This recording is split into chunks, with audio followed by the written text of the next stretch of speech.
बड़ी खबरों की ओर।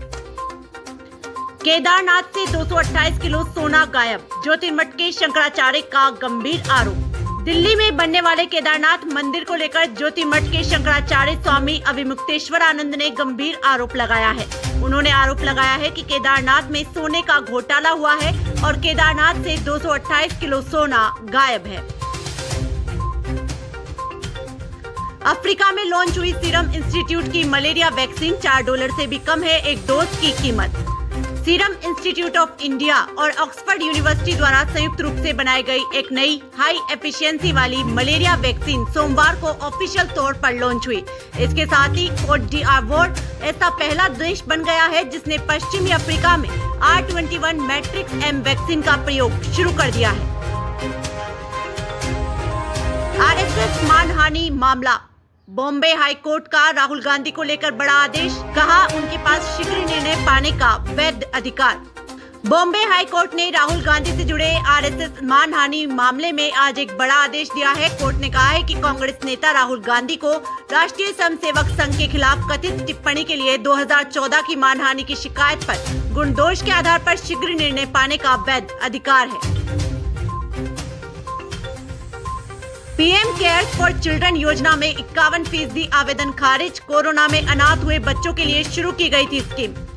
कोविड महामारी के दौरान अनाथ हुए बच्चों के लिए शुरू की गई पीएम केयर्स फॉर चिल्ड्रन योजना के तहत प्राप्त लगभग 51% आवेदनों को खारिज कर दिया गया है। ये योजना 29 मई 2021 को उन बच्चों की सहायता करने के लिए उद्देश्य से शुरू की गई थी जिन्होंने 11 मार्च 2020 से 5 मई 2023 के बीच कोविड-19 महामारी के कारण अपने माता पिता या कानूनी अभिभावक या दत्तक माता पिता को खो दिया था। नेतन्याहू के हड़काने पर IDF चीफ ने खोया आपा, कहा हमें पता है अपना काम, इस्तीफा नहीं दूंगा।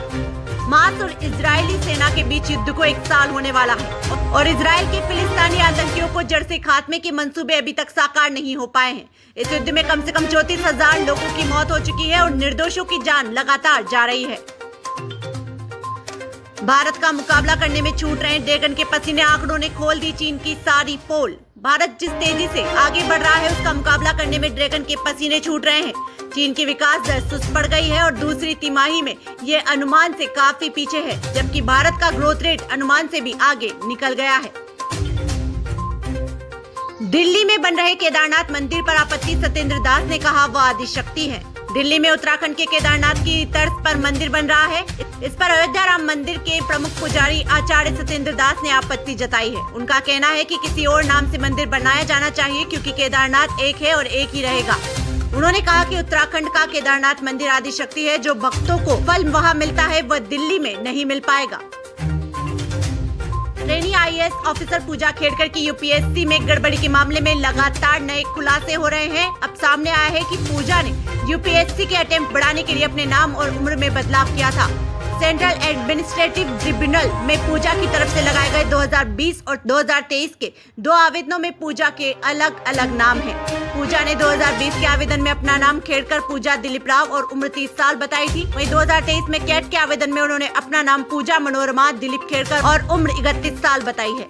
सवाल उठाया जा रहा है कि 3 साल के अंतराल में ही उनकी उम्र एक ही साल कैसे बढ़ सकती है। स्वाति सिंह ने लगाया आरोप, संविधान हत्या दिवस का विरोध कर पार्टी के विचारों से विमुख हो गए हैं अखिलेश यादव। संविधान हत्या दिवस की अधिसूचना पर सपा और विपक्षी दलों ने विरोध जताया है। भाजपा नेत्री स्वाति सिंह ने कहा कि अखिलेश यादव को इसका समर्थन करना चाहिए जिससे उनके पिता मुलायम सिंह की आत्मा खुश होती। मुलायम सिंह ने आपातकाल के समय 19 माह जेल में बिताए थे और हमेशा उसकी निंदा की थी। उन्होंने आगे कहा कि सपा ये भी भूल गई है कि उस पार्टी की बुनियाद ही आपातकाल के विरोध में पड़ी थी। आम आदमी पार्टी ने हाई कोर्ट में की याचिका दायर, मांगी पार्टी दफ्तर बनाने के लिए जमीन। आपने दिल्ली हाई कोर्ट में एक याचिका दायर की है जिसमें राजधानी दिल्ली में पार्टी दफ्तर बनाने के लिए केंद्र सरकार से जमीन दिलाने की गुजारिश की गई है। 16 जुलाई को आपकी इस याचिका पर सुनवाई हुई।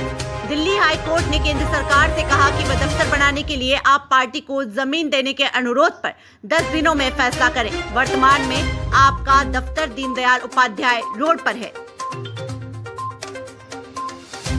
देश दुनिया की तमाम बड़ी खबरों से जुड़े रहने के लिए देखते रहिए पीटीवी हिंदुस्तान। यदि आपने अभी तक आपका अपना YouTube channel PTV Hindustan subscribe नहीं किया है तो अभी सब्सक्राइब कर लें, बेल आइकन जरूर दबा दें।